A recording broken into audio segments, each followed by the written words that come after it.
What is going on, guys? Thanks for tuning in to another episode of the Red Gold Standard Podcast. My name is Zach Hernandez, and as always, I am joined by my co-host Matt Llewellyn and our guy Mike Andrews of Nothing But Niners. We got a great show for you guys this evening. We'll be breaking down the 49ers butt whooping of the Jacksonville Jaguars, 34-3. Before I toss it over to my fellow hosts, if you guys are tuning in on Twitter, head over to youtube.com/49ers Hive and join from there. You can also join from youtube.com/nothing-but-niners. We got a great show planned for you. Like I said, you're not going to want to miss it. While you're at YouTube, hit like, hit subscribe. It helps more than you think. We really want to hear your guys' thoughts. This is the first 49ers win in what seems like a month. I think a little over a month. So come join, come share your thoughts. We want to hear it. Now that I got that all the way, Matt, how you doing this evening? Hey, man, it's nice to get back in the win column. It's nice to be here talking to you fellas about 49ers football. Not a lot to complain about. I mean, maybe one or two things. We'll get there, but all in all, hell of a game, man. I really enjoyed it. Yeah, it was great. It was great. Mike, how you doing tonight? I am here, man. I'm having a good time. The game was a lot of fun. High-scoring game. If you are an offensive fan, this game had everything in it that you wanted to see. If you're a defensive fan, this game had everything in it you wanted to see. And even if you like special teams, there was some really good special team plays made by the team. Maybe not in the return game so much, but it was still exciting. I mean, wow, I can't wait to go over this. It was a really, really good game. So Niners back doing what they're supposed to do, and we'll talk about it. I don't want to jump ahead. We'll talk about it. Yeah, man, it was great. It was a great game. I tweeted out kind of jokingly, Cowboys gave up 7 points this week. Can't relate. Like the 49ers didn't even give up 7 points. Like, let's just put that into perspective. 3 points. Everybody's talking about Jaguars coming off of a 5-game winning streak. And then at the bye, the bye week is such an interesting thing because it can be so many things depending on what your team is going through at the time. The 49ers desperately needed this, not only for a chance to regroup, recalibrate, make adjustments, but also for health. Like I saw Dre Greenlaw on Fred Warner's podcast talking about how perfectly timed this bye week was because he was playing that Cincy game not at 100%. I'm sure a lot of other players were. 49ers were also able to get Trent and Debo back. They were able to kind of regroup, get some juice into them. On the flip side, it looked like the exact opposite happened to the Jags. Like they were rolling, and then the bye week comes. It seems like it kind of tripped them up. Matt, what was your biggest takeaway from this game? The 49ers finally get back in the win column. My takeaway was that with enough planning, with enough rest, with enough, preparation, that the 49ers can take a good team to task. And they're still a very good team. It was just a couple of weeks of sliding where they couldn't seem to kind of figure out what they were doing, where they were going, how they wanted to proceed with their offense, with their defense. They changed some things up during the bye week. Most notably, the Chase Young trade was a big one that really, added to what the 49ers wanted to do. It's just a chance to reflect and not be in the midst of, we gotta travel here, then we gotta travel home, and then it's back-to-back weeks on the on the Eastern Seaboard or whatever. You get time to reflect, look through the stuff, and this is Kyle Shanahan's like mid-season adjustment. Typically during the bye week, he looks at what everything has been going on, makes some adjustments from there. And we saw some new wrinkles. We saw some new wrinkles in the offense, particularly on that first drive when they were running Debo on those like rainbow motions or whatever they were. Just little things. And you could see the return of Trent Williams and Debo Samuel made a big difference. Nick Bosa looked really spry. It gave him a chance to really work himself into whatever he needed to be to, whether it was technique or being able to look at film finally or whatever. Nick Bosa looked different. So overall, I think the bye week was definitely beneficial for the 49ers, not so much for the Jaguars. Yeah. Chase Young, what an acquisition. He just immediately came in, and it's like Nick Bosa was the $120 million man that we signed again, is exactly what he needed. And I know we said last week after the trade deadline, we're all kind of a little ticked that it needed to get to that, to where the Niners needed to go out and get Randy Gregory and Chase Young. But hey, we're here now. We might as well enjoy it. In fact, Chase Young looked pretty good. Mike, what impressed you the most on Sunday from the 49ers? Wow, the most. That's a loaded question. That's it's not the one. Like of all the stuff I thought you were going to ask me, that is not where I was going to go with it. I will go with every starting pass rusher recording a sack, or at least a half a sack. I don't know the last time that happened. Chase Young, Hargrave, Armstead, Bosa, like these guys. Oh, and the other Cleveland Farrell. I don't know if he recorded a half a sack or not, also, but I mean, just wow. So, guys, this is not the Nothing But Niners overreaction show. I was very specific in the description that we will be doing that tomorrow. This is not the 49ers, Nothing But Niners overreaction show. Victory shots will be on deck tomorrow. I promise you guys. But yeah, that defensive line was really, really good. I knew something was up, man. If you guys go back and watch the opening drive for the defense, Matt talked about how impressed he was with some of those rainbow motions by Debo, Kyle Shanahan getting his back early on the opening drive. So did Steve Wilks. The 5 defensive linemen front was back. It was back. First down and second down. Third down, a little bit different, 4-man front, but it was there. And it paid dividends, man. It paid dividends. You could see Dre Greenlaw chomping at the bit. Let me out here. But one of the plays he had to go off, I believe, was second down. And you can see Fred Warner tell him to go away. We don't want to get caught with 12 men in the huddle. But he comes back out again. He's like, no, get your butt to the sideline. Get back over there. He goes back to the sideline. Successful play. And then they get off. Those first 2, 3 and outs by this team, like, I just knew, like, oh, man, it's going to be a long day for Jacksonville. It's going to be a long day. Yeah. So, it was everything you could want, man. Oh man, what a game! But sacks by the defensive line. That was most impressive. Yeah. Did you see those couple of plays where they lined up Bosa and Chase Young on either side of the center? On the inside, yeah. Yep. That was beautiful. And like I said, it was little stuff like that was exciting, right? I don't know how much we're going to get into it, but Steve Wilks coming from upstairs to downstairs. I think I figured out the perfect analogy. Steve Wilks is a guy who takes the data from analytics and tries to figure out how to tweak it, right? So imagine doing that for a new electric car. We want the 0 to 60 to be the fastest. We want the fuel efficiency to be the best. We want the handling to be the best. But all you're doing is you're making these adjustments and these tweaks to this new vehicle based off of paperwork. Being on the sideline is him actually driving it. He gets to see and feel the reaction of the players. It's not that it's going to change what he wants to do. It's not that it's going to make him more or less aggressive. However, he can see and feel what's really working. From the God's eye view, you see how they react, if they're moving and going to the right side of the field, if they're in coverage the right way. But being down on the actual sideline, I think it allows him to feel that energy. I think it allows him to see what they're actually excited about. You can see the defensive line excited about a play, and the secondary wasn't really feeling that play. But when you're up in the booth, you just see, was it a success or wasn't it, and why it wasn't. That's it. I think that's the difference right there. He actually got to get behind the wheel of this vehicle that we're putting together. Now you felt it. What would you change? And that was it. I think there was a telling moment during the broadcast where it was after the Ambry Thomas fumble recovery, where it showed Steve Wilks really yeah, man, dapping him up, giving him a good job. More so, I know a lot of people were like, oh, it doesn't matter, he's going to call the game the same way if he's up there or down on the field, this and that. That very well may be true, but do not underestimate what the coach being down there giving you props face to face will do for the players. The players are used to having their defensive coordinator down there. And for him to be back down on the field, it might not make any difference X's and O's wise, but I guarantee you morale wise, it definitely does something for those players. You could just tell with how gassed up they were, at least on the defensive line. And, Ambry Thomas, obviously super excited. They finally did the right thing. Isaiah Oliver barely sniffed the field, which I thought was fantastic because he stinks in coverage.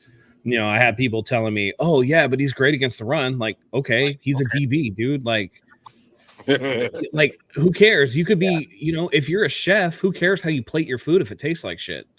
You know what I mean? Like, the bulk of your job is being able to cover, and he can't do it. So I thought Ambry Thomas had a couple plays where he struggled, but came up, big there. And we'll get to the DBs later.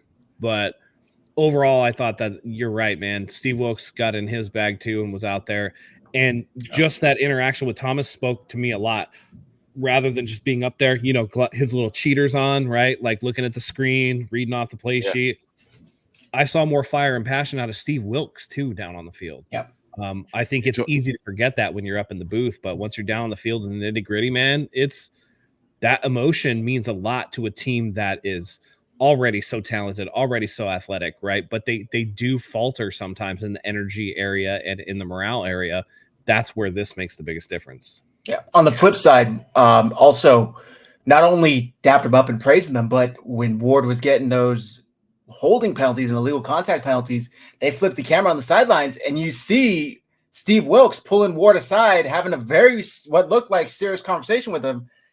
I don't think we saw another penalty from 7 after that. So it was nice to see both sides of it, and that's exactly what I think a lot of people, Matt, and you touched on it, a lot of people really took out of context where, what do you think, magically he's going to learn how to coach again? It's like just simply being around somebody. It's like, take this. Like, did you tell me it's the same conversation you have somebody over text as in person? Like there are social cues, there's tone of voice, there's a bunch of things that you just simply do not get from being in the booth, let alone the fact that it's relayed through another coach. Like you don't have direct communication with him. It's through another coach. Then it gets to Wilkes, or then it gets to a player. The fact that he's now directly on the sidelines, I'm not saying this is exactly how this defense is going to be playing for the next, 8 games, but it was a huge sign a huge plus in the right direction. I was very pleased from it. I was at the airport talking to some of the guys, and they were like, and again, I don't believe it's going to change how he calls the games. I think he might call some of the same plays. It's not going to change the playbook or the play calls, but when he calls certain plays, what plays the guys are excited about. You guys know that my job was recently acquired by a bigger company, and so they told me, we have a role for you for 2 months, but we don't know what's going to happen outside of that. The 2 months came in with, and I recently had my 6-month review, and going into the 6-month review, certain people were asking me, how do you feel? What do you think? And I'm like, I'm nervous. Like, I'll be completely honest with you guys. I'm confident in who I am and what I do, but I'm nervous. Oh, you don't have anything to be worried about. You don't have anything to be worried about. And that's cool. And maybe it calmed me down a little bit. But following my 6-month review, going into the office with the only person that has the power to hire or fire me, and him tell me face to face, I felt way better than all those other people telling me, Mike, you don't have anything to worry about. Mike, you've been doing a great job. People love you. Don't worry about it. It's cool. I appreciate that you feel that way. I appreciate your insight on it. But my direct report, like the person with the power telling me the same thing, felt way different than everybody else telling me, because it doesn't matter if you guys see it or feel it. It matters about the person who has the power to pull the plug on me being here. That's where it really comes from. And that's the benefit, that you guys are talking about. It helps the players even more so than Wilkes himself. So I want to touch on quarterback comparison, right? Because I think it's very, very cool. Just like in week 2, we saw the first overall pick going up against the last overall pick for the first time in NFL history. Well, we saw it again yesterday in Trevor Lawrence and Brock Purdy. And boy, did these pictures look very different. So let me pull up their stats. I tweeted them out. This is just like box score. It's not like EPA or anything crazy in depth like that. Let me make sure the screen. All right, we're all good here. So Trevor Lawrence did not have a good game by any metric. He was 17 for 29, 185 yards, 6.4 yards per attempt, no TDs, 2 interceptions, a 15.1 QBR, and a 48.8 passer rating. Brock Purdy, on the other hand, was 19 of 26, 296 yards, 11.4 yards per attempt averaged, and 3 touchdowns, no interceptions, 87.8 QBR with 148.9 passer rating. Looking at these 2 quarterbacks on Sunday, I mean, I don't understand how Brock Purdy fell as low as he did, one, and Mike, we talked about this on the preview show with Ammo and Josh. You said Trevor's more of a dink and dunk quarterback. That was kind of your assessment of him. That's pretty much what we saw out of him, minus a couple of throws on Sunday. And look, I'm not saying that that's who he is overall, but Matt, I'm gonna give it to you. What did you think of both quarterbacks? You know, kind of going head to head. Obviously, they didn't play versus one another, but you know what I mean. Just the comparison of the two, juxtaposition. Take it away. Yeah, sure. I think part of the reason Trevor Lawrence struggles is that he hasn't had good coaches. And don't let Doug Peterson's Super Bowl win fool you. I don't think that he's a very good coach. I think that a lot of that was set up through what Frank Reich was doing. And there was a clear drop off when Frank Reich got his job in Indianapolis. Doug Peterson's offenses kind of fell apart. I don't know that he's been done any favors with the coaching, but at the same time, he also looks like he's a little bit lost out there. And, you know, you're a product of your franchise, right? The 49ers traditionally well run. There's a lot of franchises that are well run. You see what kind of quarterbacks they have. You see, you know, they can have success maybe with not the best quarterback. Bad franchises are where good quarterbacks go to die. That's how it is. And the Jacksonville Jaguars are a bad franchise. They have been for a long time. They had an initial run of success with Mark Brunell in the 90s, but that quickly gave way to mismanagement and, you know, poor facilities and bad coaching hires and bad decisions. And it just seems like a little bit of that's going on. But I think that it's funny that there are people that will still downplay what Brock Purdy does while giving Trevor Lawrence a pass because Trevor Lawrence is 6'6" and has the arm and was picked first overall. And they just don't want to acknowledge that a team that, or a player that every team passed on 7 times except for the 49ers can be a good player. And so we saw that kind of bear out, whereas we saw hesitancy and frankly, a little bit of the Sam Darnold seeing ghosts experience from Trevor Lawrence. We see, despite the 3-game losing streak coming out of the bye with multiple interceptions that you're just like, what are you doing? There was no lack of confidence in Brock Purdy. He came out doing the same things that he was doing. And he had another one of those, oh my God, throws, and it turned out to be great because it was a Brandon Ayuk touchdown. But as Mike, I'm sure, will agree, the results don't justify the process. And that was a terrible throw, terrible decision that wasn't helped by confusion and miscommunication. I thought George Kittle should have continued to the corner rather than kind of double dipping. And then maybe that throw doesn't look quite as, you know, bad, but then he goes out there and he slings it. You know, you get that bad throw, and then at the same time, you get that beautiful throw where he pumps in a muddied pocket and is able to drop a go route or a wheel route to George Kittle on the sideline, like 35 yards down the field, like no problem, dropping a bucket. I mean, I love the memes of Kyle Shanahan not even looking, just turning around and pumping his fist. Because, I mean, how long has he been waiting for that play to work? You know, and it does. So it's just very interesting to see the dichotomy of where these two were drafted versus what the expectations are versus what excuses people are willing to give one versus not giving another, with the credit they're willing to give one versus the one that they're just not wanting to give credit to. It's super interesting. And I think that, you know, the Nick Wrights have some explaining to do in the world because their takes look like shit. But just let's be honest, they look like shit. Mike, before I get your thoughts, we got a super chat from our guy Sean Wilkes jumping with enthusiasm, saying, "I'm not getting fired today. How do we hide Ambry? He's just there to make the tackle or be right next to a completed pass, a touchdown, of course. Seriously, I didn't think Ambry was too bad. I don't think he was bad at all, actually, this Sunday. Previously, maybe so, but Sunday he was all right. You know, he wasn't half bad. I think he only gave up 2 catches on 3 targets for like 14 yards or something like that. It wasn't anything crazy. All right, Mike. Now back to the quarterback talk. Thank you again for your contribution, Sean. What did you think of Purdy? What did you think of Lawrence?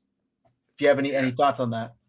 Oh yeah, I was really I was pleased with Purdy in this game. You know, it was one of those situations where you go into it. Well, I went into it. My expectations were low because of the last 3 games that we had. I knew that he was going to have more confidence because of the fact that Debo was back. I didn't know what variation of Trent Williams we were going to get. I didn't want the Trent Williams that goes to a podium after a game and says, yeah, I should have sat this one out. And so those were the things that concerned me, but it seemed like they didn't let that stuff make or break them at all. Purdy with confidence is scary sometimes, right? Matt talked about that throw across the body.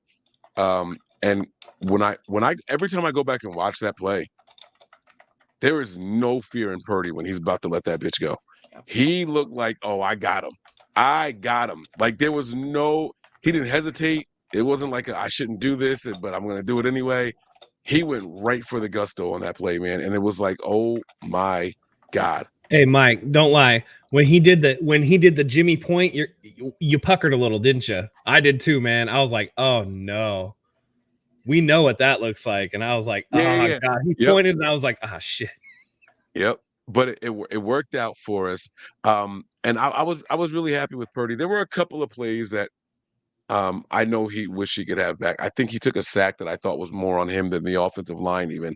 But if that's what it's going to come down to out of almost 30 attempts, one play where I'm saying, oh, he probably shouldn't have taken a sack, where we've seen him try to throw the ball and call some picks and things like that, I'll take that every time. Take the sack, live to fight another down. And then when it comes to Trevor Lawrence,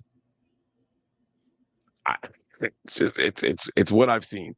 It's what I've seen. If the defense is solid, Trevor Lawrence just can't show up.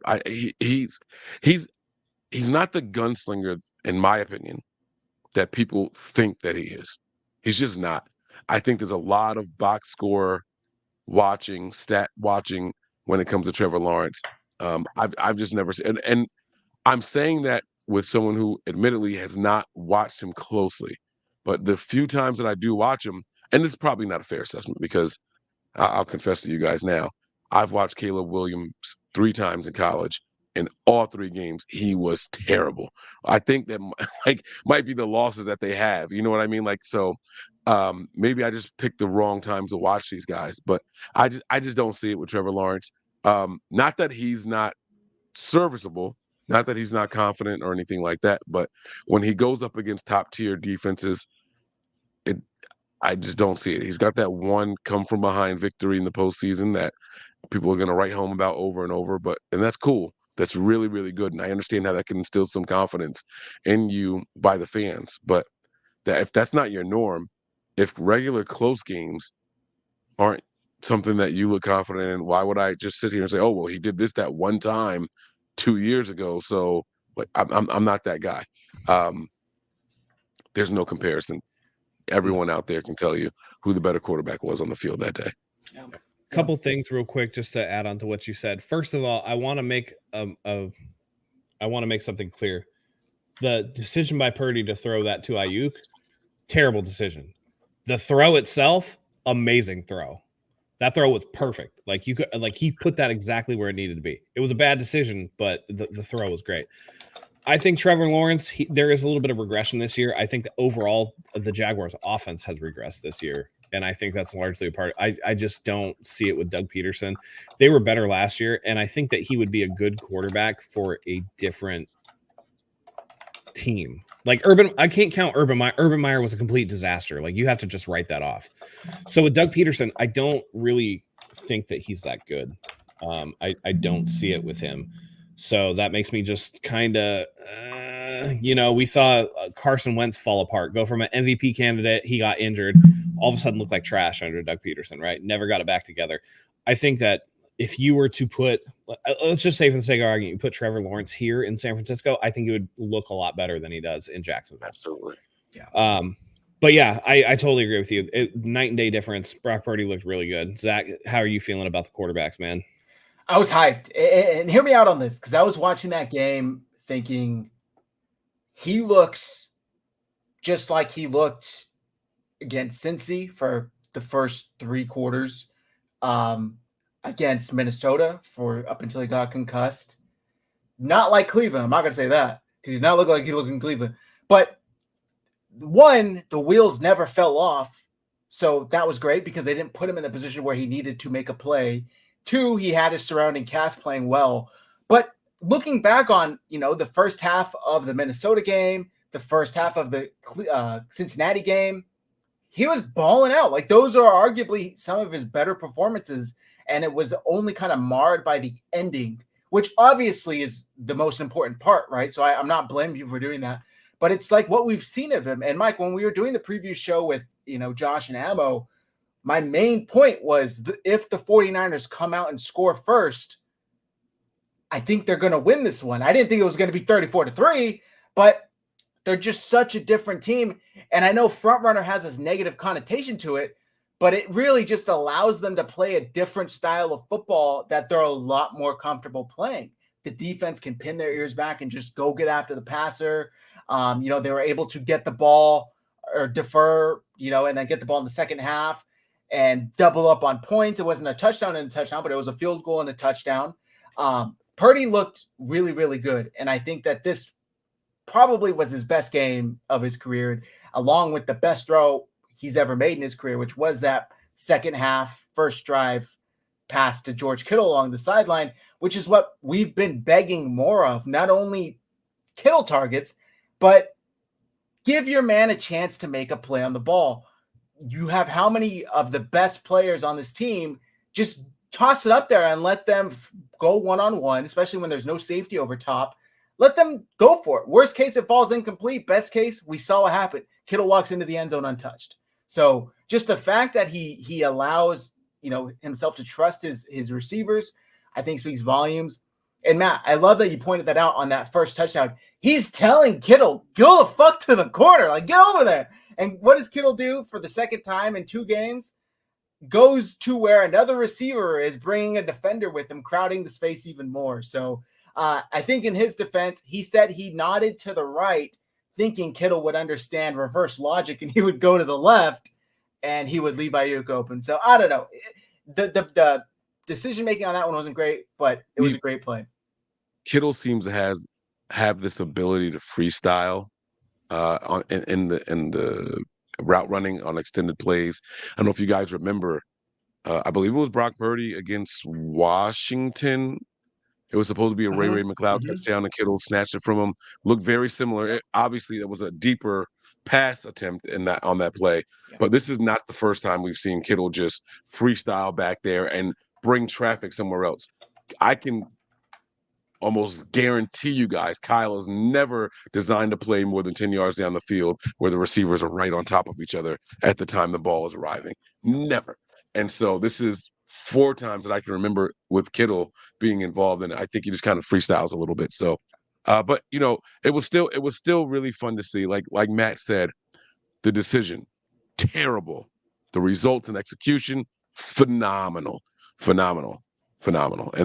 that's what you want to see, man. That was a lot of fun. Another thing that was really, really fun to see in this game, the most pointless drive of the game, I was on my feet for it the entire time.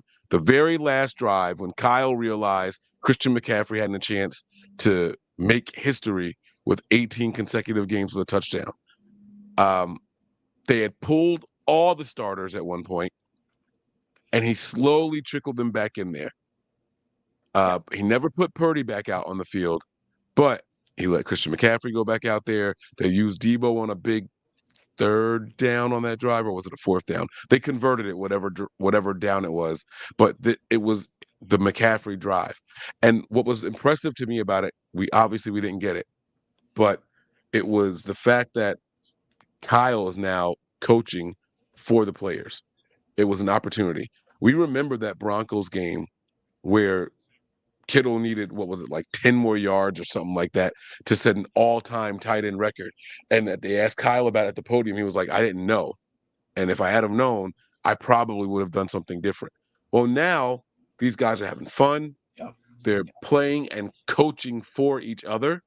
I thought that was the most meaningful drive of that entire game, and it meant absolutely nothing in the outcome of the game. But it just showed the mentality. When we're clicking and we're playing for each other, Kyle's going to give you a shot. And there's a part of me that says, damn, man, I wonder if he put Brock Purdy in there. That last throw on 4th down to Christian McCaffrey, if that went towards the pylon instead of inside, I think Christian McCaffrey gets that and he sets the record. I do. Yeah, agreed. And I pulled this up just to put some context to Brock Purdy's performance. His NFL rank since the merger among 339 quarterbacks with 400-plus attempts, pass rating, 108.9, ranked first. Completion percentage, 68.1, ranked first. Yards per attempt, 8.8, ranked first. Pass touchdowns per attempt, 6.7%, ranked first. Like, the narrative that he's this dinking and dunk quarterback or a system, Oh yeah, that's dumb. it's dumb. He has the highest average pass per attempt, yards per attempt in the NFL. Yeah, but that's all yak, bro. Yeah. Like all 3 of his touchdowns were over 10 air yards, man. Like, what are you talking about? That's happened. By the way, I 3 love times. seeing Duke get a downfield pass for a touchdown. That was cool. Yeah. I know people were mad. And talking about the CMC thing, man, people talk out of both sides of their mouth, right? Like, oh man, that juice touchdown, that should have been McCaffrey. Also, why is McCaffrey in there when they're up 31? This is stupid. Like, that's what you're going to pull out of this game, and that's what a lot of people are pulling out of this game. Did you see I thought the offense did a good job overall with some notable exceptions. I don't want to speak too much about it until we get there. There are some negatives to this game that I'd love to discuss because I don't know that I'm as high on this game as everybody is right now. The quote from Christian McCaffrey really cracked me up where he goes, Juice wanted me to score more than anything unless it was him scoring, like something along those lines, like you wanted me to score more than anyone unless it was him. So, hey, I love Christian McCaffrey in the post-game press conference going like, oh yeah, man, everybody else except me scored today. I suck. Yeah. Like so funny, man. Yep. Love it. It was good. Go ahead, Juice Mike. quote tweeted that and said, now finally somebody understands me. Yeah. So they again, they're playing for and with each other, Pauls. Like they are having a good time out there on the field. And as far as that dink and dunk stuff goes, the Niners had 9 plays over 20 yards in that game yesterday. 9 plays over 20 yards. I don't think people even realize how. I can't wait to watch the full TV copy. I started watching it. I got excited and I realized how late it was. And I was like, I got to turn this off or I'm not going to get any sleep and I'm going to be a zombie tomorrow. So I turned it off. I can't wait to go through and watch this whole thing again. Because one thing about going to the game is that you only get that one view. I can't wait to see all the different angles, pay more attention to who's where and what they're doing. Oh, I can't wait. Also, I love seeing how in control Purdy is of this offense. Not only, navigate directing Kittle in that first touchdown, but Juice's touchdown as well. Juice is kind of slowing into an empty spot in the zone in the defense. And Purdy's like telling him, no, go straight back instead of continuing your route. And I'm going to hit you right there. And I saw people, Juice should have taken a knee. Bro, when you get a chance to score in the NFL, you take it, especially as a fullback. Sorry, Christian, you don't get your 18th straight touchdown. I'm going to get my 15th in my 11th year. Come on, man. You take the touchdown when you can get it. And here's the thing. Wasn't it illustrated on the very last drive that when you try to force it to somebody, the defense knows what you're going to do, and they're not just going to lay down for you? They tried to force feed McCaffrey the ball in the red zone the entire time, and it went nowhere. So, I don't know. That's weird to me. But hats off to the offense. Like Mike said, a 20-yard play 9 times in a game is pretty outstanding and pretty rare. That's very explosive offense. And doing that with some of the issues that they have, super cool, man. Before we get to the negatives, let's get into these super chats. Thank you, everybody, for your contributions. Keith Murphy, the unbeaten, says, my boys can't do the boombox entrance without Debo and Trent. We look soft without him. Well, hey, add Chase Young to that mix, too. Now, he was getting hyped up there in the front. It's a good crew. Sean said, Kill did the same thing on his 3. Go ahead. Sorry. How tall did Chase Young look in those videos? Like, I had to go back and check, what the hell? Like, he looked taller than Trent Williams. I don't know if it was I think Trent Williams and Chase Young are both 6'5". Damn. He's a beast. Sean says, Kittle did the same thing on his 3 touchdown game with Purdy. Took it from Ray. Did you see Kyle jump up and down on that Kittle touchdown? How many times Kyle's wife wakes up to him screaming, the wheel route, Jim? That's funny, man. We never see Kyle celebrating. It's always throwing his play call sheet up. As soon as he saw the ball was in Kittle's hands, he didn't even watch him go into the end zone. He pumped his fist. He was like, hell yeah, it worked. Because he knows his plays are money. He just has to have the guy to run it. Do you guys bowl? Yeah. Bowl? Yeah. Yeah. So I'm in a league every Wednesday. And when you're in the zone, you're just in the zone. There's times where I let the ball go and I turn around. I'm like, yes. And you just hear the explosion behind you. Now it backfires every once in a while because they're like, oh, one's still standing. You know what I mean? But It's just you just know, you feel it. Like when that is like the perfect release. You could tell the spin was right, the rotation was right, and it's gonna go down there and do what it's supposed to do. And that's why Kyle turns around with the fist pump early. It's like, gotcha. Every now and then, though, you look like Nick Young on that 3-pointer where he turned around and he's like, whoop, whoop, whoop, whoop, whoop, and then it just out. You're like, oh no. All right. Keith Murphy, the unbeaten, with another super chat. Thank you, my man. Hey, and the losses, McCaffrey was the only one scoring every game. If he's not going to score and we win, I'm fine. LOL. So is Christian McCaffrey. Yep. It's the main thing. That's why he could go to the podium and make that joke, because it was 34-3 and he don't give a shit. Yep. He contributed. Like, he had, what was it, 90 yards rushing and another like 30 or 40 receiving. Mm-hmm. Like, he had 125 yards from scrimmage again. So he definitely was a big part of that offense and remains a huge part of what the 49ers want to do. So he's not mad about it. No. And he's still in the record book, by the way. It's just he's not the sole owner of the record. Nope. What's that, Mike? No, I think that's something that goes understated about this 49ers team, is that when we are clicking on all cylinders, these guys are the most selfless stars, these skill position players. Debo was so excited when Brandon Ayuk got that first touchdown. Like, they celebrated and then started walking out the end zone and was like, hold on, let's do our handshake real quick. And they did that. They patty caked it up again before leaving the end zone. You know what I'm saying? Like, these guys sincerely celebrate each other's success, and it is a great thing to see. And I think that's sincere. That's hard to fake. Yeah. That's really, really hard to fake. And these guys go there and they just do it. It's beautiful. Yeah, agreed.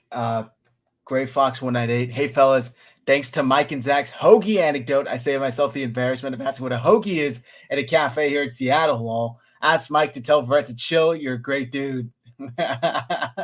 See, Mike, not the only one who didn't know what a hoagie was. Yeah, and I got to be careful what I tweet out, guys. I don't want any smoke. That I'm not gonna date it, but it's a really, really old DM from Jason Verrett that I was talking about on Twitter. What's done is done. He's not gonna unblock me, and it's okay. I don't even know. He hasn't tweeted in a year, so it's all right.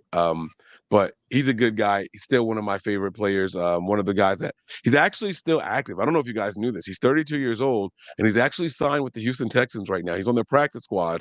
But the fact that it's November and he's still, never mind.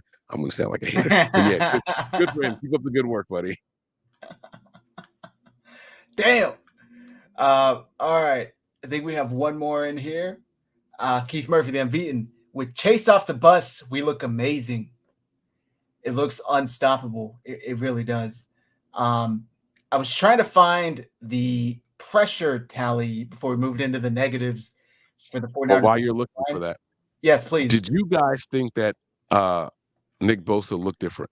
Honestly, we talked about how the players looked responding to Wilks. We talked about Wilks' responses to the players. Did you guys think Nick Bosa looked different with Chase Young out there? I do. I think that, and it was clear. You can see it on the sideline. There were a couple of videos of it. For all the jokes that people make about Nick Bosa, we all know which jokes they're talking about or whatever. You could just tell how excited he was to have his college buddy there with him. Yeah. You know what I mean? Like, this was something that he was super excited about, and it showed with how he was playing. Nick Bosa was all over the field, dude. Like, he looked like a man. He looked like the reigning defensive player of the year, finally. Yeah. Right? And so 1.5 sacks for him. I mean, but, again, if it's 1.5 sacks, really what it is, 3 half sacks. I knew they were going to take – there was one where, like, it was essentially Nick Bosa, and I think it was either Javon Hargrave or Eric Armstead or somebody helped clean it up, right? But it was essentially Nick Bosa's sack, so it probably should have been 2. But he also had the forced fumble and the fumble recovery. So I'm going to take a win on that. I think if you get 3 half sacks, that counts as 3 sacks and a forced fumble. So we're going to take it. We're going to take it. He was there. But you could just tell that he was super happy to have Chase Young there. And I think really that the bye week gave him an opportunity to reassess what was going on, maybe even get himself in a little bit better shape, actually have some real meaningful practices, because that this was their first real meaningful practices other than install, film work, walkthrough, right? Because they've been traveling so much. And we talk about the 49ers being down rest days. They got some rest. They were able to get back. They were able to do some stuff. Shout outs to Brock Purdy. Apparently, helping your family with the harvest, the fall harvest, actually helps you play quarterback better. So, yeah, getting your mind right. It's the mental aspect of the game, I think, is super important. And I think that Nick Bosa is another guy that benefits from Steve Wilkes down on the field. So great to see him. He looked great, man. I think he looked like it was more effortless, less, I don't know, how do I put this? Like it took less effort out of him to get the job done. And this season, we had seen him more kind of emotional, like showing it with his emotions, usually in the negative, unfortunately. I think going back to Cincinnati, letting up that run for a touchdown, and it kind of throws his arms up in the air that there's no defender behind him when he missed the tackle.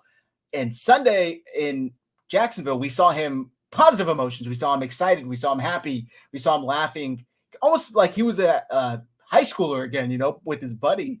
So I think it just allowed him to play a lot freer and allowed him to really just go after the quarterback. He looked like the guy we gave the contract to. He looked like the guy who really could wreck games single-handedly, and he did. I mean, when he forced that fumble, the Jags were driving down the field.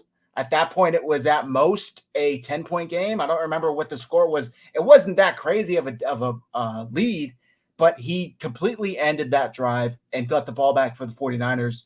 And him and Young are just hell of a pairing. So it's good. I have the stats here. Mike, did you have anything to add about that? Okay. So let's before we get into the negatives, I got to shout out John Feliciano, because he came in and started for Aaron Banks. Aaron Banks dealing with the turf toe and played pretty damn well. Let me pull up my guys here. All right. So pressures allowed in Jacksonville. Trent Williams had 4. McKivitz had 4. John Feliciano only had 1. And Brendel and Burford both had clean sheets. So the offensive line in the center was solid, and on both edges was not solid. And we saw that with Brock Purdy getting pressured for his life. Some plays and other plays, he had 3+ seconds back there to throw the ball. Did you guys have any thoughts on the offensive line? Feliciano, McKivitz, who ended up getting rolled up on the end. That'll be that's going into my negatives. I am interested in this question in the chat though, from Stephen Fox. What's your highest bowling score? Zach, you want to go? I would not be able to tell you. I don't. Mike, what about you? It's been so long. Wait, 241 or 242 is my highest. Okay. I've hit the 260s a couple times. Oh, nice. I haven't been able to bowl in the last few years because I've had shoulder surgeries and like I have some arthritis in my shoulder, and like bowling, I can do maybe 1 or 2 games now occasionally. Otherwise, my shoulder gets too sore. But back in the day, I loved bowling. I'm doing the, like you see on TV, right? The curve from right to left, the whole thing, reading the lane. But I love bowling. I just wish that, my shoulder was up to the task anymore. Yeah. He says his is 268. Dude, that's a good ass score, man. You guys are good. I haven't touched the 260s at all. So that's really impressive. I just love the public lanes when you get the turkey, the 3 strikes in a row, and then it plays like the turkey sounds and stuff. Yeah. Some of those graphics are so stupid and so fun. I do maintain that my best bowling comes from games 2 to 4, right? I get there, I got to warm up with the bowling pins and warm up with the booze. And I hit a sweet spot, and then after game 4, I'm toast. Right. The ball has to get the oils from the lane so it can react naturally and all that stuff. You can't just go in there at one time and think that's it. It builds up. So it's pretty interesting. Like the people that do this shit for a living, that I bowl with guys they're in this league where it's a 300 every 2 weeks. We do 3 games a night every 2 weeks. One of them is getting a 300. It's almost like discouraging, but hey, they've got great averages, and that's why my team is always in it. So it works out for us. I do remember one time I visited my brother-in-law at a new place that he moved in, and for whatever reason, this apartment had like bowling lanes as like an amenity for the apartment building, but they were public use and nobody oiled them. Bowling on that thing was insane. It made no sense. The ball just went all sorts of ways. I was like, this sucks, dude. Can't even imagine what that would be like. Anyways, let's get into the negatives. The negatives. Yep, let's do it. Boy, let me start, man. Colt McKivitz, he stinks. He sucks. He sucks. I hate that guy. I would rather them kick Spencer Burford out to the right tackle and play John Feliciano as a guard, because it can't get much worse. I saw a play where he just got literally dog walked into Brock Purdy. Like, dude put a leash on him. I think it was Josh Allen actually that did it. Put a leash on him and walked him into Brock Purdy. I can't, like, Trent Williams, I understand he missed a bunch of weeks. He's a little rusty. He gave up 4 pressures per PFF, whatever that's worth, because I guess, I don't know, Brock Purdy's first touchdown pass was not considered a turnover-worthy play. I don't know how that works, but the eyeball test tells you that McKivitz is, I hate to say this, man, McKivitz is worse than Mike McGlinchey. That's just facts, dude. Yes, I fact. told you guys. He is worse than Mike McGlinchey. Hey, listen, that's the difference between having, like, soft poop and diarrhea, okay? It's all shit. But also ones that you paid $70 million for. I'd take a little bit worse for the money they're saving not having McGlinchey here. I would take the 49ers actually drafting people where it matters. Yeah. If only waiting. They could have had, listen, here's some of the guys that they could have had on the offensive line.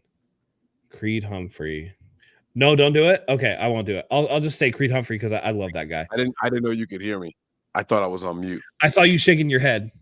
Oh, okay. Yeah, it's a nasty game. I won't do it. I know it's a nasty business. It's frustrating. It gets so bad. We have 2 tight ends that we don't use. You're coming off an off season where you lose the NFC Championship game because your quarterback gets blasted and injures his elbow, and you put not a single meaningful asset into the offensive line to improve it, right? Look at the 49ers made 2 trades. Where'd they go? The goddamn defensive line. And listen, I'm glad that Chase Young is here. He looked really good. It definitely marginalizes the Randy Gregory trade a little bit, but that was essentially a rental for free anyway, so who cares? But to not put any assets into the protection of Brock Purdy, to me, is mind-boggling. I don't understand it. And McKivitz is barely a backup tackle, let alone a starting right tackle. I'm tired of seeing McKivitz's name each and every week. I'm tired of seeing him on the highlight reel of other players because he's just getting absolutely worked. It's pathetic. Yeah. I'd rather see Jalen Moore at this point. He did pretty well filling in for Trent Williams, if I remember correctly. See how he could do on the right side. Bench McKivitz, which he might, because, like I said, McKivitz got rolled up on at the end of the game. I know Kyle said he's day-to-day, but we'll see how that ankle feels. McKivitz missed time and Jalen Moore or somebody else had to fill in. That could be a huge blessing in disguise for the 49ers. Yeah. So, Mike, you have any thoughts? Addition by subtraction. I like it. Yeah. No, the offensive line definitely needs some help, but I saw a lot of rolling to the left in this last game for Brock Purdy. And it seems like Kyle's going to say, all right, let them just come that way. We'll do what we got to do on the other side of the field. So it's cool. I'll take it. As long as we can be productive, we'll make it work. But you can't live that way. It's a Band-Aid. It's a Band-Aid. It's a Band-Aid on something that we need stitches and staples and the glue that, holds all that shit together. So we got to get there. Yeah, Ian Sharp says keep Feliciano in there. I've been I don't know if I've said it on here, but I know I've said it for a fact on Twitter. He's a solid veteran offensive lineman. Like, this is a guy the 49ers could win a lot of games, could play a lot better with. You good there, Matt? The Broncos did one of the craziest fucking things. Okay. Okay. Okay. Don't tell me the results. Ooh, 12 men on the field. They got bailed out, dude. They did a third down play where Russell just ran it to the side and kneeled it with no timeouts in 24 seconds. Don't say it. No, he's recording it. Don't say it. I got to record it. He doesn't want to know the results. Okay. He doesn't want to know the results. My bad. No, you're good. You're good. All right. Okay. Dang. Wow, you're gonna enjoy it, bro. All right. One That thing was I not wanted. the craziest thing that happened either in that sequence that Matt's Okay, talking all about. right. Holy Thank you. One thing I wanted to talk about. We're getting into the negatives of this game, and I just gotta say it. That was a bitch move by Trevor Lawrence, diving at Ambry Thomas's ankles after he returned the fumble. He's at the back of the end zone in and the end not zone. halfway through the end zone. And for some reason, Trevor Lawrence goes and dives at his feet. And I think it was Lenore that was in there with them. And it looks like he kind of told him, like, yo, what the fuck are you doing, dude? Like, he's already in the end zone. Like, it should have been, they called the 49ers coaching staff and the backup players for being on the field, but there should have been an unsportsmanlike penalty called on Trevor Lawrence as well for diving at Ambry Thomas's feet. Hey, Zach, ignore the chat for like 15 minutes, bro. Yeah. No, I got it. I won't read it. But I don't know. I'm sure you guys saw that play as well from Trevor Lawrence, but that shit pissed me off because I saw that, yeah, and I thought that should have been a penalty. Like, I don't like seeing guys go at people's lower extremities from behind in general, but he was well in the end zone. Like, I don't know what that was. I don't know if that was Trevor Lawrence trying to say, "Hey, I'm going to play through the whistle," type of thing, right? Like, there's a side of me. I try to say if it was the other way around, would I compliment Brock Purdy for not giving up on the play? But this guy was well within the end zone. He was well in the end zone. And speaking of what I think are dirty plays, while you're on it, I want to go back. I heard Eric Armstead's post-game presser. Yep. The play that he got injured on, he said the guy tripped him and kicked him.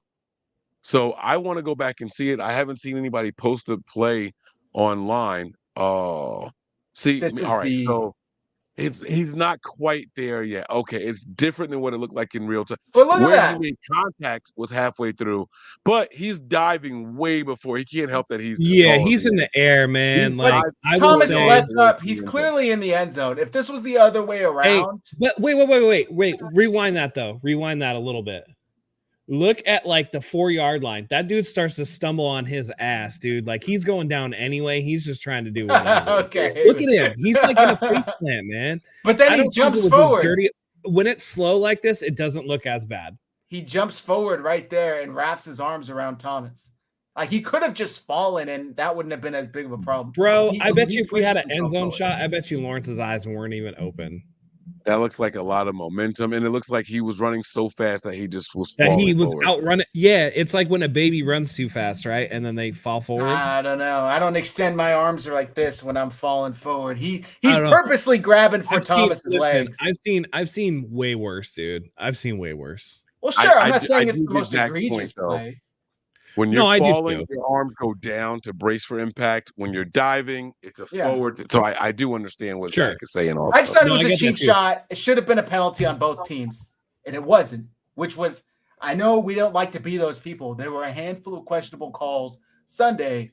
That's why I renamed the chat what I renamed it, Zach. We know what it was. I know, but it is what it is. They deserve to be called out. Sure. I think the biggest thing, though, that I didn't enjoy about that entire play was the fact that not only do you have D. Winters and I forget who the other player was come off the sideline right in the middle of a play. So now you have a legal substitution, which wipes off the touchdown. But, you know, on initial viewing, I'm like, oh, damn, there's a coach out there, too. Lo and behold, screenshot, it's Kyle Shanahan. Yeah. What are you doing? And this is getting into the negatives. Another game where you have a ton of penalty yards, 7 penalties for 90 yards. Charvarius Ward out there. Boy, that dude is so grabby. Like, I don't understand. And it's just, this is something beyond the offensive line, which we talked about already.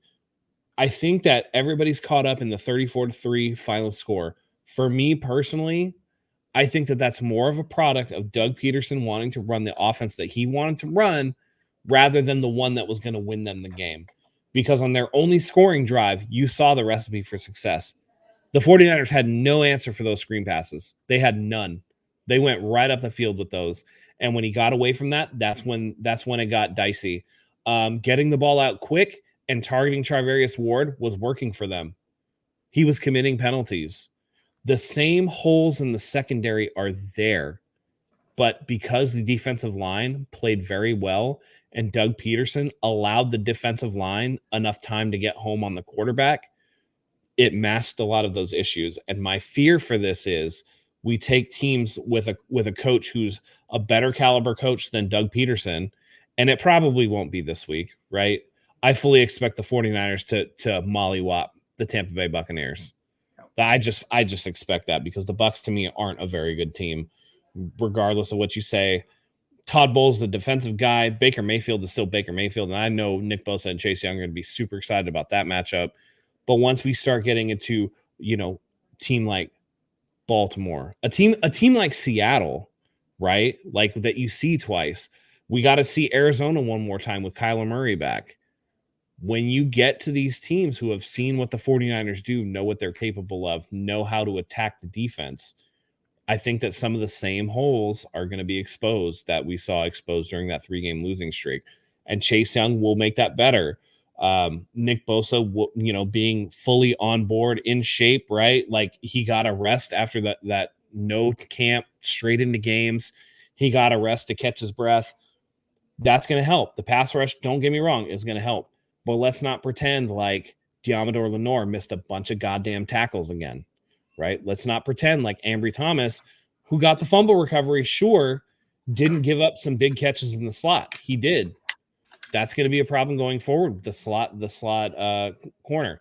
Let's not pretend like Charvarius Ward isn't a liability in terms of committing penalties. 2 illegal contacts again, and then one that was going to be a penalty but was declined because the receiver caught it. Now we got a pass deflected. That was great. That was a great play. But I see the little cracks in the armor that they're going to really have to work on if they want to make a deep playoff run. And those are the things that I kind of worry about. I want to talk about something that has been a problem for the 49ers and was on Sunday, defending screen passes. They just, for the life of them, cannot stop them. And it's a classic use your strength against you move by the opposing teams, because they use the aggressiveness against the 49ers defense when they're pinning their ears back and rushing the quarterback. They just dump it right over them. And I don't know if it was a screen pass that ended up being intercepted by Hufanga, but there was a little dump off pass to Tank Bigsby that the pressure from Bosa forced an errant pass. But the only drive that the Jaguars got points on was, like, I think 3 out of the 5 plays were screen passes. Like, for some reason, they just can't defend them. And it's extremely frustrating to watch, because it's, 10-yard gain, 12-yard gain, 7-yard gain. Like, they're always bigger, medium to bigger gains. And hopefully, who loves screen passes? The Eagles. Like, they screen pass teams to death. So hopefully this is something the 49ers can clean up moving forward. And chasing back all these negatives, Jags only got 3 points. We're discussing the negatives. Like, that's the whole point of this portion of the show. The first 40 minutes was all of the great things the Niners did. We're going to keep it real, and there were some bad things too. And I will say, don't confuse a great result with future concerns, right? Because the caveat is, again, I don't think much of Doug Peterson as a coach. And the one scoring drive they did things that actually exposed the 49ers defense, and then they went away from those things because they wanted to run however they wanted to run their offense, right? I think that with teams that do things that can attack the 49ers' weaknesses, we're going to see some of the same issues, because yes, you got Chase Young. That's fantastic. Yes, Steve Wilkes is down on the sideline. That's fantastic. Nick Bosa looked really good, right? Javon Hargrave looked fired up. Javon Hargrave played a big role in the defense. I think he had 1.5 sacks in this game, right? Talanoa Hufanga, interception. Fred Warner, interception. Fred Warner, by the way, Fred Warner looks amazing this year. He's so good. But the fact of the matter is, Charvarius Ward, still penalties. Diamador Lenore, still not tackling, not wrapping up, not tackling. The slot corner, still a problem, giving up plays. There are issues in the secondary and the back end of this defense that can only be hidden for so long by a pass rush until a team does what has been the 49ers' bugaboo so far, which is other teams getting the ball out quick in space to playmakers. That becomes a problem for the 49ers. So, you're pinning your pass rush back and having them go straight after the quarterback. You're expecting your 2 to 3 linebackers, mostly 2 linebackers, to play side-to-side defense in the short term, and then you're playing your corners off the ball 8-9 yards, and so by the time the screen gets out there, they have open daylight and they're running away with it, and we've seen that time and time again. So yes, this week was a great result coming off a bye week. I'm going to take it. Jacksonville was 6-2 coming into the game, and we absolutely walloped them. But it is a concern with are we going to see Jacksonville before the Super Bowl? No. Is Jacksonville going to make the Super Bowl? Probably not. Right? I'm not worried about how the 49ers do against Jacksonville. I'm worried how they do against the Philadelphia Eagles of the world, the Kansas City Chiefs of the world, the Cincinnati Bengals, who kind of dog walked us in our house of the world. You know what I mean? And their loss notwithstanding, but there are teams that take advantage of, in a way that the Jacksonville Jaguars just didn't. So this is just me. And that bolsters again with the 49ers not putting any assets into the offensive line to protect Brock Purdy. Those are the two big weaknesses I see. Beyond that, I think the team is really, really good. But again, they're a team with weaknesses. And in the playoff field where those weaknesses get magnified under a microscope of all good teams all in a row, can the 49ers overcome those? I'm not sure. Mike, did you have any areas of weakness you want to touch on? Yeah, I'm going to touch on one that you guys didn't get, and it's points off of turnovers. The Niners had 4 turnovers in this game and only scored on 2 of those possessions. Now, that's 50%. That's great. But in a game where you might get only 2, that's not that good. You got to make these teams pay. Got to at least get 3 out of this. Like it's a turnover for crying out loud. These weren't the Aaron Rodgers turnovers where it'd be 3rd and long, so he'll just throw a Hail Mary and say it's equivalent to a punt, right? Let's see if we can get a flag on it. It wasn't those kind of turnovers. Like the first one that we scored off of was the failed Ambry Thomas one that you highlighted, and I felt like that was in the second half. Like the turnovers didn't mean anything early in the game. Right? The guys got invigorated. They were, oh yeah, let's go. We're here. It's gonna be a long game for y'all. Not so fast. So we have to capitalize on those turnovers if we want to be the team that's gonna make the run against the Cowboys and the Eagles and those other Seahawks. The Lions. We have to make these teams pay once we get those turnovers, and they weren't doing that. So, and it's cool. Like I said, you want to see these guys get better as it goes along, 0 for 2 and then 2 for 2 down the stretch. But you got to see it continue now. Continue. I want to touch on this last one, and then we can move on. But Raphael? Gio. Brock Purdy does this thing right before he's about to get sacked. He tries to flip the ball out to get an incomplete pass instead of a sack. Look, brother, I appreciate the effort, but just take the fucking sack. Because with the way these refs are calling shit, that could have gone either way. That one on Sunday could have just as easily been called a fumble. They kind of let it play. The Jags ran and recovered it and acted like it was a fumble, even though it was clearly an underhand pass. But then you get the intentional grounding on top of that. And it's like, I appreciate the effort. Please. I appreciate you having the wherewithal and the knowledge to know within like 2.5 seconds of you getting tackled, you know what? Maybe if I flip this out right by my running back's legs, I can prevent from losing yards. Just take the sack, bro. Please. I would much rather face a 2nd and 17 than, either a fumble getting ruled. That was kind of an iffy call, or now an intentional grounding, loss of downs, 10-second runoff, like the situation the 49ers were in. So I've seen it a handful of times. I thought this is something he would have stopped doing by now. And I say by now, he's still in his first season's worth of starts, but it's happened so many times that you would think it would have been a coaching point. I don't think it has been. Hopefully he can stop doing this, because just take the sack, man. Learn to fight another down. It makes me so nervous. And because he's trying to do something with the ball right before he goes down, all it takes is a fingertip on that ball, and they'll say, oh, that's not an incomplete pass. It's a fumble. Look at Philly. Look what happened in Philly. Right. Like, dude, please stop that shit, please. So I'm with you. And listen, you never know how they're going to call these, right? The Cleveland Browns game, PJ Walker. Yes. To me, that's like, dude shoveled it underhand. You should not get rewarded for shoveling it underhand. That should be a fumble. I don't care if your arm's going forward or not. That underhand shit, you know what I mean? You never know how they're going to call it. I thought that should have been a fumble. It wasn't. what it's the one thing where I'm just like, hey man, just take the loss, because guess what? You took the loss anyway because they called intentional grounding. It's the same result. But the difference is when you're sacked and you just tuck the ball, you're not putting it in danger.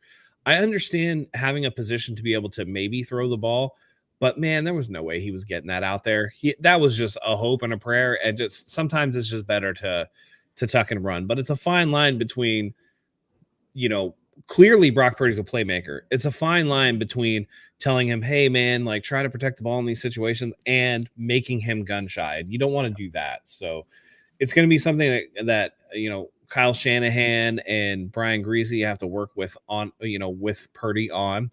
But I have confidence that they can kind of figure this out, because this was not something I felt like Brock Purdy did a lot last year. It's something that I've seen really in like the last month. And it could, I don't know, is Brock Purdy feeling himself a little too much? Maybe, I don't know. But it's up to the coaches to kind of rein that in a way that's not going to make him hesitant to make the throws that we know he needs to make. So who knows, man? I just that play in particular, I was like, oh God, man, what are you doing? Take the sack. Yeah, it's frustrating, but again, hopefully it's all coach worthy. Gio asked how Chase Young graded out. I don't know if you're talking about like PFF grades. I don't know if they're out yet. But I did see he had 4 pressures in Jacksonville, so which was tied for the most. Nick Bosa, Bosa, and Hargrave all had 4. The defense in total generated 16. Oh yeah. So impressive. Mike, do you have anything to add? One more negative for you guys before we move on, and I'll let it go. The second sack of the game, everybody met at the quarterback except Eric Armstead. And I saw it. I haven't been able to go back and watch it yet, but it looked to me like he was dropping in coverage. Mm-hmm. Yep, Eric he Armstead? did. They dropped him in coverage. They've done it They did it 2 or 3 times, and that was a positive for me. Simply the not dropping him in coverage, but the fact that there were multiple times where there were 9 people on the line, and you had no idea. Some of them are standing up, some of them are on the 3-point stance. You had no fucking idea who's coming at you. Okay, so I was listening to, I'm going to credit them, the Morning Roast, Bonte Hill and Joe Shasky this morning. They talked about this, and they brought up James Harrison's 101-yard touchdown return in the Super Bowl against the Cardinals. And what does Kurt Warner say all the time? I had no fucking clue that James Harrison, of all people, would drop into coverage. He's never dropped into coverage once in film, and he dropped into coverage and picked me off. I did not expect him to be there. So I just think that was Wilkes maybe trying to mix things up, trying to get Lawrence uncomfortable. But in a vacuum, yes, please don't drop Eric in coverage anymore, please. But I appreciate the effort. Sorry, Mike. I didn't mean to go on a tangent. No, it's cool. I'm definitely gonna pull my hair out if I got to see it 3 more times in the same game. Like I was losing my shit. And I was like, he had his guy beat. Looked like easily. Why didn't he get that? And it was like, oh wait, did he drop back in coverage? Like what the hell was that? So now you're telling me it happened a couple of times in the game. I'm gonna lose my mind, but we'll see how it goes. I did see a lot of the disguises of the blitzes, or not just blitzes, because sometimes they only send 3 people, so it wasn't even like they were sending, but they would crowd that line just to throw some more for Lawrence to look at and confuse him. And he looked like a second-year guy out there. Like he looked like a rookie almost. They did a good job, man. Again, I think the players enjoy that, and I think that's why he did it so much. He's out there on the sideline. Those guys are like, yeah, it was fun. We really had him messed up. His eyes are going everywhere. He's all bug-eyed. You don't get that on the phone when you call down in between plays. So that was cool. He looked like, dare I say, a 7th round pick, Trevor Lawrence. I'm kidding. All right. Shall we get into our chat pack question? Before we do, we got to pay the bills. So we'll be right back from a second from today's sponsor. Just want to take a second to thank today's sponsor, MyBookie. As a bettor, you demand perfection, and MyBookie delivers. NFL, college football, and a brand new cash out system gives you options to bet and win all season long. The first 2 legs of your parlay hit, cash out early and use the funds on another bet or you could let it ride for the chance of a bigger payday. Join the MyBookie family for a season filled with odds boosts, free bets, and super contests. To get started, all you got to do is super simple. Go to mybookie.ag right now and register for an account for free. That's right, it's free. And whenever it is you're ready to make your first deposit, just use promo code HIVE. It's right here on the screen, HIVE, to grab a welcome bonus on the house. That's our gift to you for being a part of the 49ers Hive family. That's promo code HIVE, HIVE, to claim your deposit bonus. And for a limited time, you also get a free chip to use in the MyBookie casino. You can bet anything, anytime, anywhere with MyBookie. Now let's get back to the show. All right, guys, go check out mybookie.ag. Promo code HIVE is in the top corner of the screen. All right, pardon my wave. Have a good night. Thanks for tuning in. This one is an interesting chat pack question. So I don't think we're getting to the point where we've asked just about all of them. So I don't think we've asked this one before. Stop me if we have. Let me pull this up. Chat pack time. If you could know one fact about every person you met, what particular fact would you want it to be? Assume that the other person would not have to be aware that you know this fact about them. Body count. No, I'm just kidding.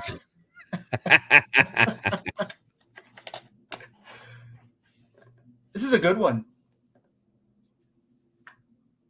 I have a simple answer, but I don't know if it applies. I would just want to know if they lie a lot. Like, are they a dishonest person? Same. My mind was the percentage of lies they tell. Lies you tell. Yes. Yeah. How often are you bullshitting me? Yeah. Well, we're all in agreement there. Yeah, fuck. Because that just tells a lot about a person. You know, like if you're just lying every other word, it's like, well, fuck. I don't really have to take anything you say seriously. And even if you have a good bullshit detector, it's, there are people that can do it, and you're just like, damn, that sounds plausible, but also kind of sounds like bullshit. But I don't know, man. Like, and you want to give people the benefit of the doubt. Right. I would want to know the percentage. That way, it's like this calculation in your brain, right? It's like Amazon Next Gen stats, right? Percent chance to complete this pass, 32%. Like, what's the percentage they're bullshitting me right now? 31%. Like, all right, I'll give them that. It's like it's one of my icebreakers that I like to do when I'm in a group of people that, we're supposed to be getting to know each other. We're going to be around, like an in-law will bring their new significant other to the group. You know what I mean? So I like to do like the 2 truths and a lie just to see how they think, which one was the lie. It's like, damn, he told that shit really good. I got to watch this guy. You know what I mean? Like it's little stuff like that. So it's pretty cool. That's a good one. I didn't know I was going to take everyone's answer. I'm sorry. It tells so much about a person. Listen, hey, you know what, Mike, though? That's a good idea, though. Since, we all have the same answer, maybe we just play one round of 2 truths and a lie.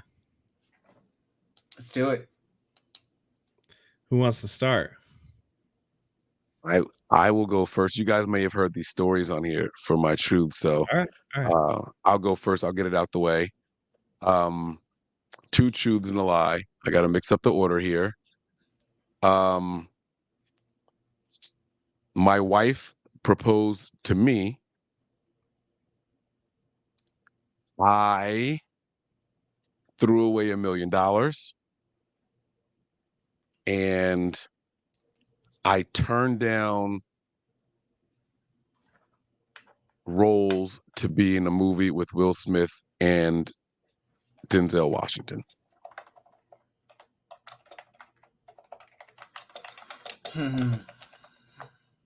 I think the lie is you threw away $1 million. Matt? I think the lie. Damn, man. I don't know a lot of these stories, but I think the lie is that fuck. I don't know, man. I'm going to say the lie is your wife proposed to you. Matt was right. The lie was my wife proposed to me. Yeah. We actually didn't really have much of it was like, hey, you want to do this or not? She's like, yeah. I was like, all right, cool. Let's go. Let's do this. Yeah, the reason I say that is that it's very like it's exceedingly rare that a woman is that like hard up for a man.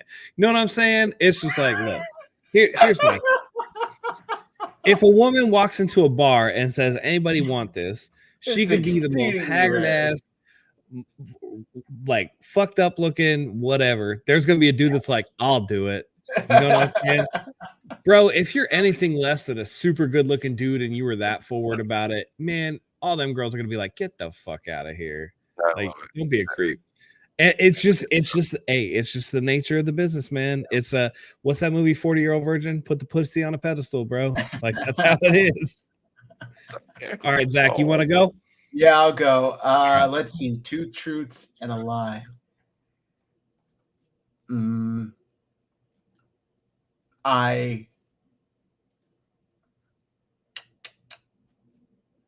Damn.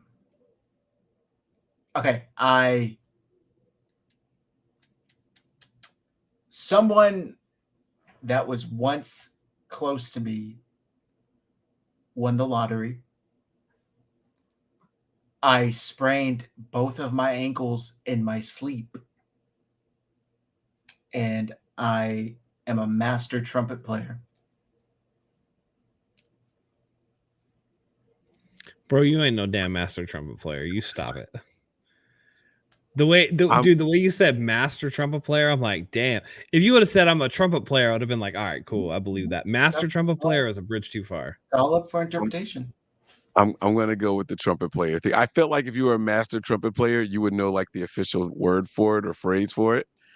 And I don't even know if there is trumpeteer word or phrase. So I'm gonna go. Wait, hold on. I fucked up because those are all true. Granted, okay. To be fair, the caveat is I haven't picked up a trumpet in about 12 years, but I was at once a very good trumpet player. Hey, you said a master trumpet player. That's some bullshit, bro. Every time we see in a movie, I tell Ashley, I lean over, I tell Ashley, it could have been me. It could have been me. They could have hired this guy, this Mexican right here. The guy's name with the big cheeks. It's a black dude. Yeah. It's not Louis Armstrong, is it? Is it Louis Armstrong? Yeah, I think it is actually. I think it is, yeah. How the fuck did you break your never mind. I will get to it. I don't know. I woke up one morning and my ankles were the size of softballs. I went to the doctors. I didn't do anything. I was in 7th grade. Yeah. So crazy shit. And then my mom's ex-boyfriend, technically, because he's the one who signed the ticket, won the lottery.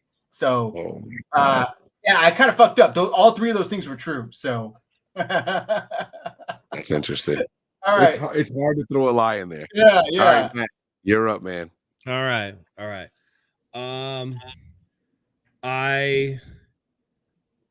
Let's see. What could I do? See, this is hard because like you're trying to think of things that kind of like are on the same level, right? It's one thing if you tell like a complete like, all right, this is stupid, right? Dang.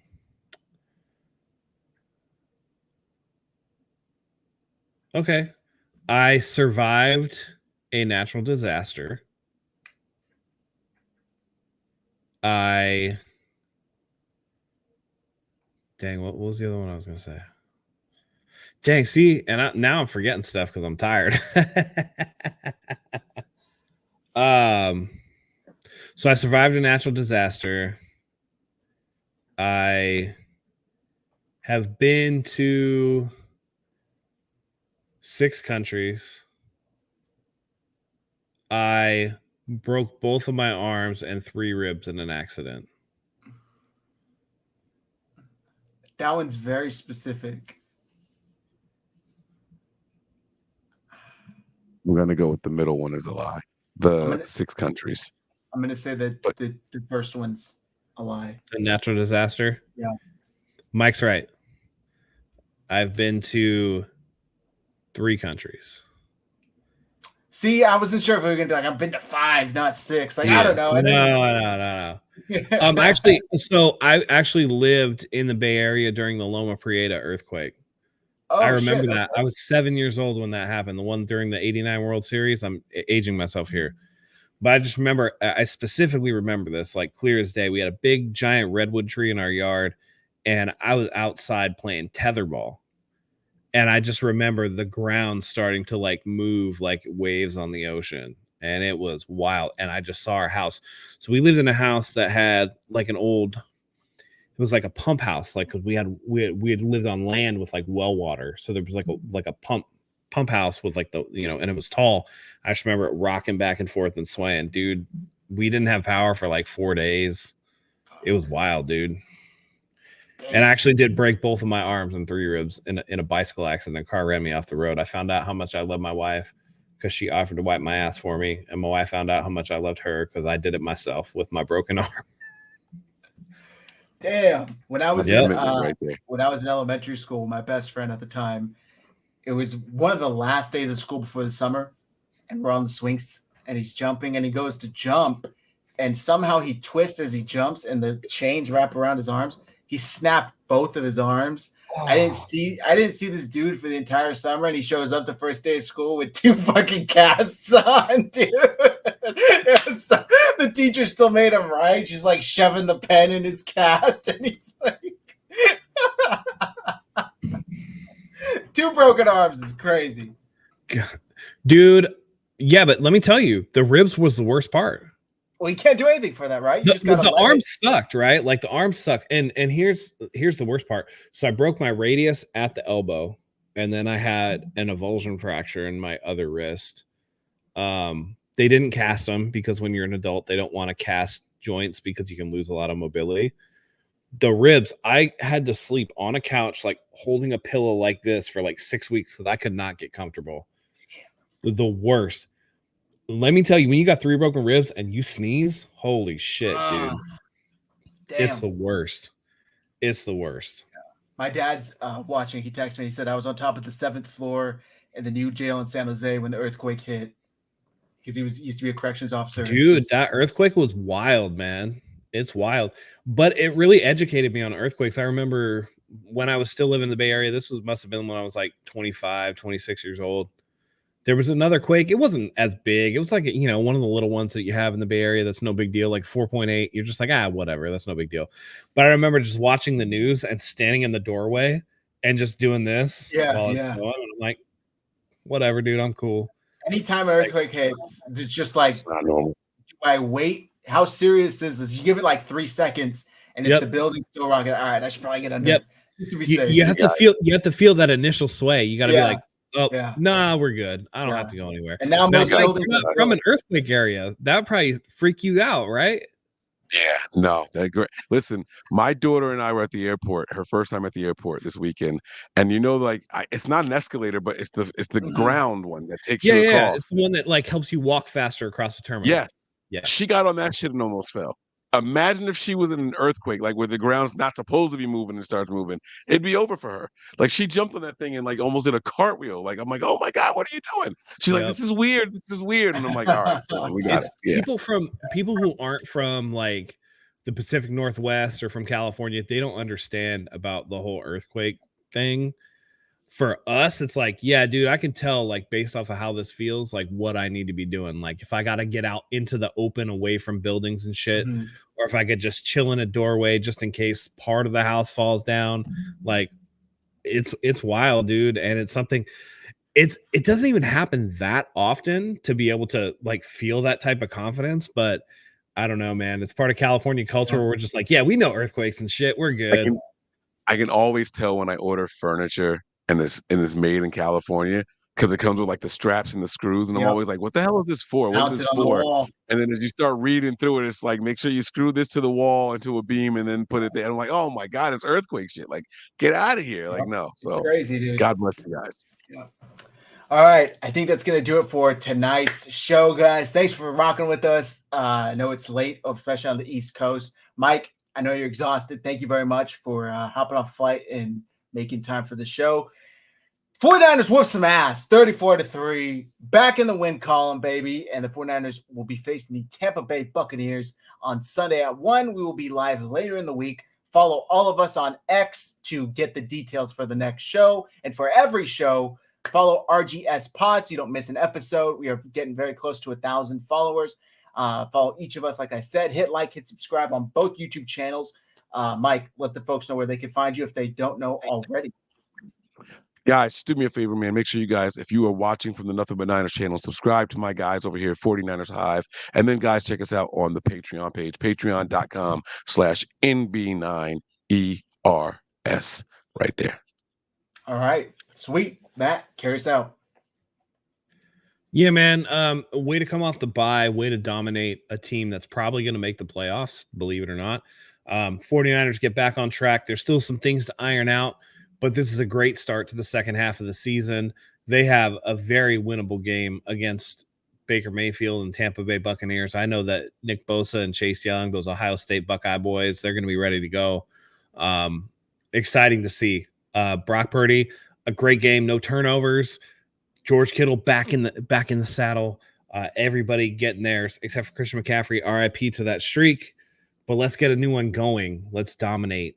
Let's finish this season strong and get into the playoffs. And number one is not out of the realm of possibility. Philadelphia hasn't been as dominant as they have been, even though their record would dictate otherwise. But it's going to be an exciting week. We'll see you guys later in the week. For Zach, for Mike, for myself, thank you as always for joining us, guys. And until next time, go Niners.